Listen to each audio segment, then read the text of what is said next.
mga kagawad, kagawad Roberto Montero, kagawad Jomar Vergara. Maraming salamat po kay Nanay Iring sa Angkas, Briones, sa kila Hubes, kila Tubera, kila Paring Rico. Maraming salamat. At tuwing bababa ako dito sa entablado na to, yan si Paring Rico lagi ang ginagamitan namin ng kuryente.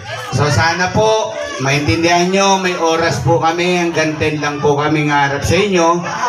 Kahit na po natapos na po namin ngayon, kahit walang 10, aalis po kami dito. Ang dami po kasi pwedeng ikaso sa amin, baka mabiolate kami. So, kahit gusto man naming habaan yung pagsasalita namin dito, kung may oras naman po.